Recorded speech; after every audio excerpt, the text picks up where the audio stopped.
He was one of the biggest folk musicians of the 1960s. But who really was John Denver, and what do we know about his sudden and tragic death? In 1997, John Denver died in a plane crash off the coast of Monterey Bay, California. There's more than meets the eye to the life and death of the acclaimed singer-songwriter, though. For one thing, Denver's first name wasn't John, and his last name wasn't Denver. He wasn't just a singer, either. He was also an actor, an advocate for the environment, and an outspoken opponent of censorship. After his sudden and tragic death at the young age of 53, further details emerged about Denver, details that threatened to besmirch the folk rock hitmaker's squeaky clean public image. The man who would one day become John Denver was born in Roswell, New Mexico on December 31, 1943. An Air Force brat named Henry John Deutschendorf Jr., Denver was the son of an accomplished career pilot and moved a lot during his childhood. From a young age, he was interested in music, and he received his first guitar when he was 11, the caveat being that he had to promise to practice regularly. He did so in an era of wholesome popular music typified by well-known folk groups such as the Kingston Trio, the New Christy Minstrels, and others, all of whom influenced Denver's sound.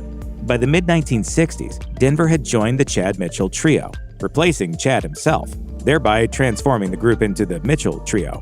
Denver's big break came when popular folkies Peter, Paul, and Mary turned his song Leaving on a Jet Plane into a sizable hit, and it's still among Denver's most well-known tunes today. From there, Denver would record albums with the trio, then as a solo act, with songs like Take Me Home, Country Roads. He followed that with a dizzying run of best-selling singles and albums, including Back Home Again.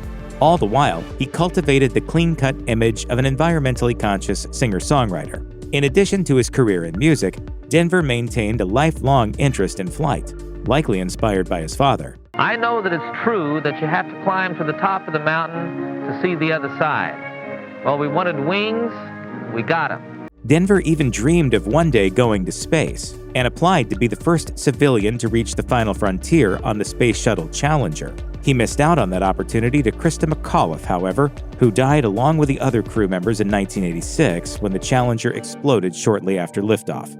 A short time after that, in the early 1990s, a darker side to Denver's personal life emerged. It was during this time that he was twice arrested on drunk driving charges. Denver pleaded guilty to lesser charges in one case, while the second case ended in a hung jury. A retrial was set, but Denver died before it took place. With those DUIs on Denver's record, many wondered if drugs and alcohol had perhaps been a factor in the plane crash that killed him.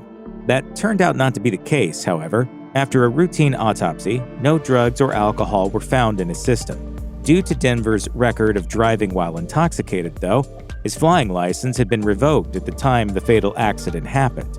Therefore, he was flying illegally nonetheless. Unfortunately, that didn't stop him. The aircraft that Denver died in was a home-built experimental plane, and Denver was practicing takeoffs and landings when he crashed and died. According to the accident report, Denver was alone in the plane, so it's difficult to know for certain what happened, but pilot error is believed to have caused the accident. According to the National Transportation Safety Board, Denver, who had informed the tower that he would fly for another hour right before his plane went down, likely reached backward in the cockpit to switch fuel tanks when his body inadvertently shifted on the controls.